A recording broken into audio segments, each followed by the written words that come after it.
তো এই যে এই হয়ে গেল আমার ব্যানানা অ্যান্ড স্ট্রবেরি স্মুদি। খুবই সুন্দর পিঙ্ক একটা কালার আসছে। মানে ডলার ট্রির বীজ যে এত তাড়াতাড়ি হয়ে যাবে আমি বুঝি নাই এক সপ্তাহের মধ্যে। আসসালামু আলাইকুম, welcome back to my channel Fouzia Nasrin. কেমন আছেন আপনারা সবাই? তো আজকে আমি কড়া রোদের নিচে দাঁড়ায়া আমার ব্যাকইয়ার্ড থেকে সরাসরি আপনাদের সাথে কথা বলতে চলে আসছি আমার ব্লগে। আমি আজকে জাস্ট টাইনি একটা ব্লগ শেয়ার করবো আপনাদের সাথে। আমার চারা গাছগুলো কীরকম বড় হচ্ছে, আমার গাছের কী খোঁজখবর কয়েকজন জিজ্ঞেস করছিলেন। আসলে রোজার মাসে কেন জানি আমার সারাদিন ভৈরা অ্যাকচুয়ালি ব্লগ করতে ইচ্ছা করে না, মেবি কাহিল লাগে হয়তো বা সেই কারণে।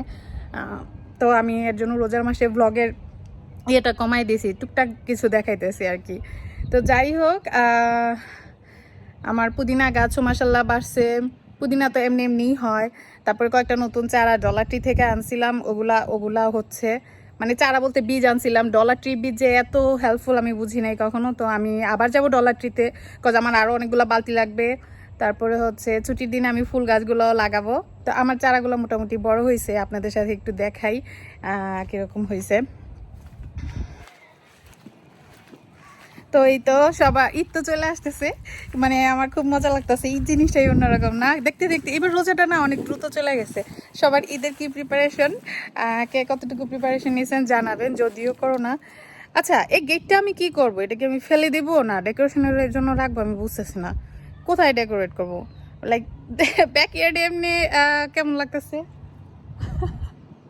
আমি বুঝতেছি না আসলে আমি গেটটা কি করবো। যে তোমার এই গাছটা থেকে অ্যাকচুয়ালি গাছে না 4-5টা পাতা উঠতেছে।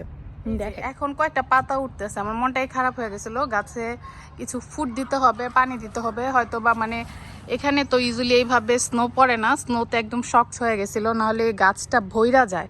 আমার এত প্রিয় এই গাছটা, দোয়া করবেন আমার গাছটা যেন আবার নতুন করে পাতা দেয়। এটাতে কোনো ফুল ফল কিছুই না, জাস্ট পাতা দিত। বাট এই গাছটা আমার কাছে অনেকটা বাংলাদেশে বট গাছ থাকে না, ওরকম লাগে আমার কাছে। এটা বট গাছ না, বাট মানে ওই ফিলটা আসে, অনেক পুরানো। গাছের শিকড়টাও কিন্তু অনেক দূর পর্যন্ত, ঠিক এত দূর পর্যন্ত।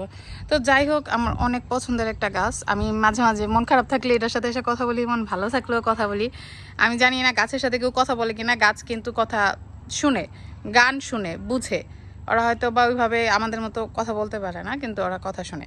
গাছ কিন্তু কথা শুনে গান। আমি একটা ইয়েতে পড়ছিলাম আর্টিকেলে, দ্যাট গাছে যদি সুন্দর সুন্দর গান শোনানো হয় গাছ খুব সুন্দরভাবে বাড়ে। আবার এলোমেলো টাইপের গান শোনানো, লাইক ক্র্যাঙ্কি টাইপের গান শোনানো হয়, তাহলে গাছ ডিফারেন্টভাবে বাড়ে। এটা মানে সাইন্টিফিক ব্যাখ্যা, এটা কোনো মানে আধ্যাত্মিক কোনো কথা না।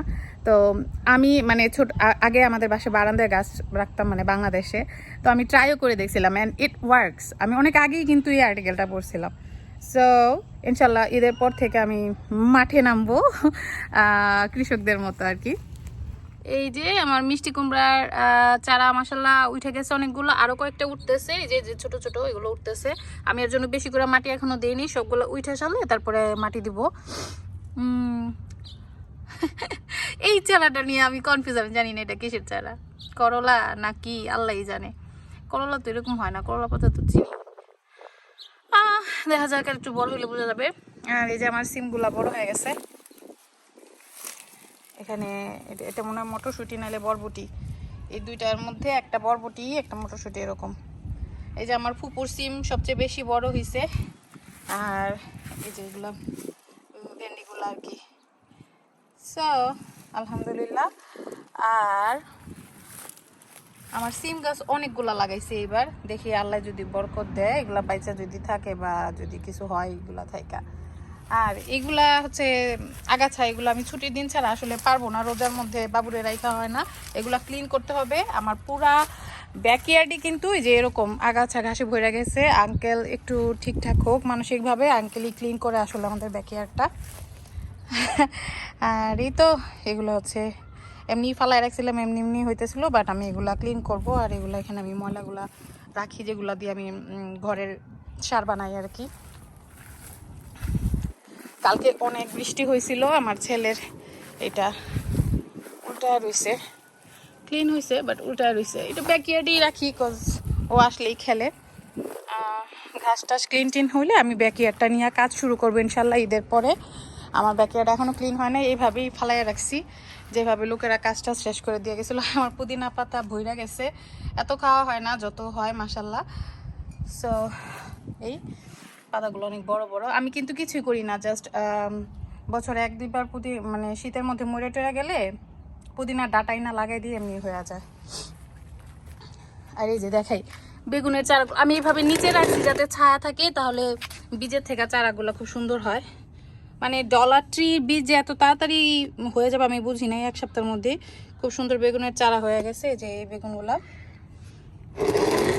আর এই বাটারনাট স্কোয়াশটা কাইন্ডা মিষ্টি কুমড়ার মতোই, তো এটারও হচ্ছে এর জন্য আমি সামনে নেই নাই।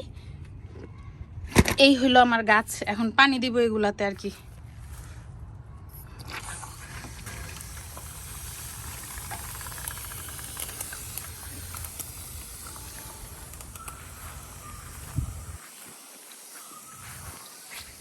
তো এই রোডটা একটু পরে আসতেছে, আমি এই বিকাল টাইমটাতে গাছগুলোতে পানি দেই।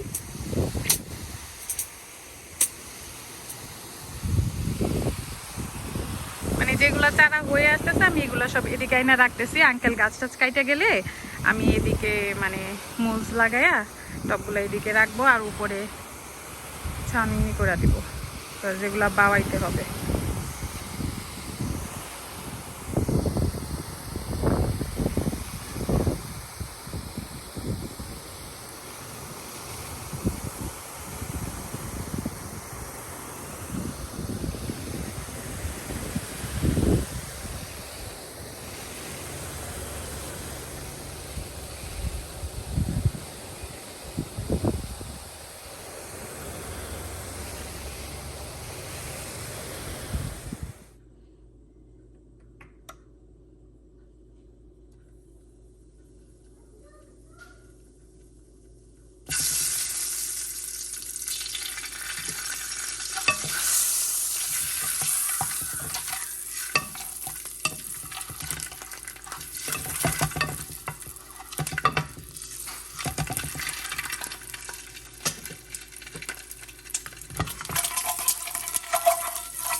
তো এই তো আজকে যেহেতু আই ডোন্ট নো আমার ক্যামেরাটা এরকম আসতেছে কেন, দেখো কিরকম গুলা আসতেছে, এক্সপোজার অন হয়েছে কেন বুঝলাম না। আচ্ছা আমি তো এই তো আজকে মানে তেমন কোনো ইফতার নাই, কালকে সব খাবার রয়ে গেছে, আর আমরা যেহেতু ভাতই খাই ইদানিং ইফতারে, তো এখন শুধু জাস্ট ডিম ভুনা করছি, আর হচ্ছে একটা শেক বানাবো স্ট্রবেরি অ্যান্ড ব্যানানা দিয়ে। তো আমি ওইটা আপনাদের সাথে শেয়ার করবো, শেকটা অনেক মজা হয়, বাচ্চা থেকে বুড়া পর্যন্ত সবাই পছন্দ করবে।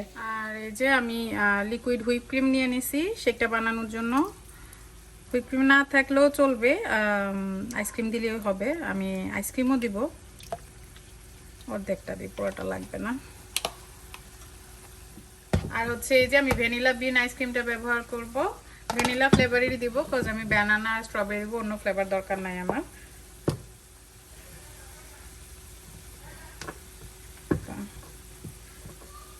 এখানে শেকগুলো কিন্তু অনেক মজা হয়, শুধু আইসক্রিম দিয়ে করলেও মজা হয়, কিন্তু হুইপ ক্রিমটা দিলে বেশি মজা হয়।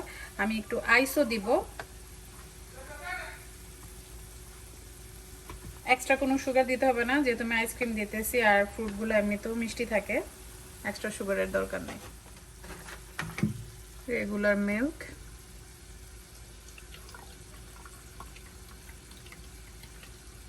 পানি দিব না, পানি দিলে পানসে পানসে লাগবে, এর জন্য মিল্ক দিতেছি। তো ভিডিওটা টার্ন অন হয় নাই, আমি এখানে 7-8টার মতো স্ট্রবেরি কেটে দিছি।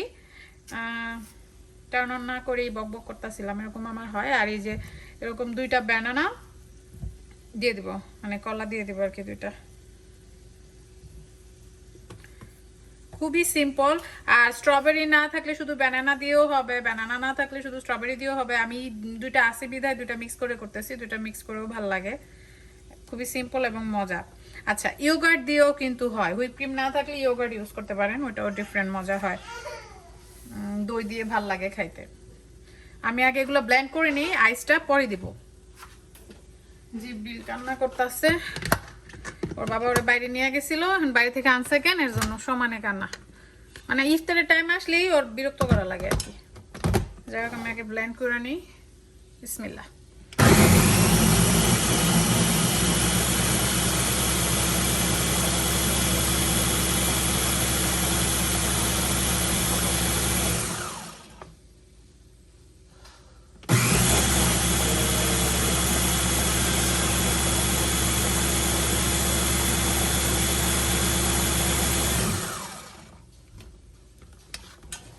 তো ব্লেন্ড হতে সময় লাগে না, এখন আমি আইসটা দিয়ে দিব। আইসটা দিয়ে ব্লেন্ড করলে আরো বেশি ভালো লাগবে।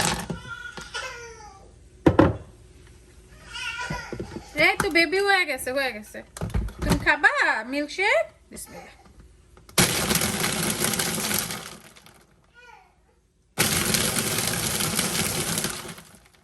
একটু পিছনে নিয়ে তাহলে দেখা যাবে কালারটা।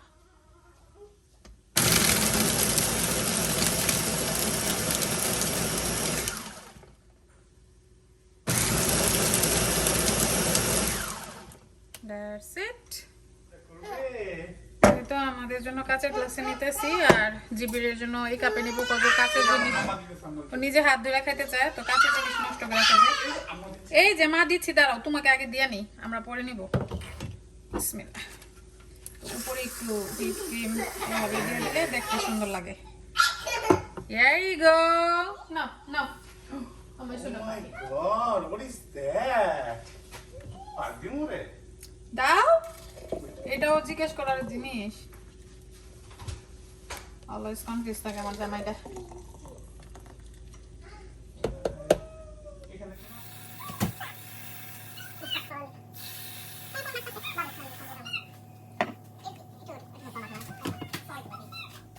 তো এই যে এই হয়ে গেল আমার ব্যানানা এন্ড স্ট্রবেরি স্মুদি। খুবই সুন্দর পিঙ্ক একটা কালার আসছে, ক্যামেরাতে যদি ওইভাবে বোঝা যাচ্ছে না কেন জানি, ক্যামেরাতে সবসময় কালার বোঝা যায় না। এইভাবে বানায়া খাওয়াতে পারেন, বাচ্চারাও খুব পছন্দ করে আর আপনাদেরও খুব ভালো লাগবে। ভাবছিলাম খুব ছোট্ট একটা ব্লগ দিব, কিন্তু ব্লগটা করতে করতে বড় হয়ে গেছে।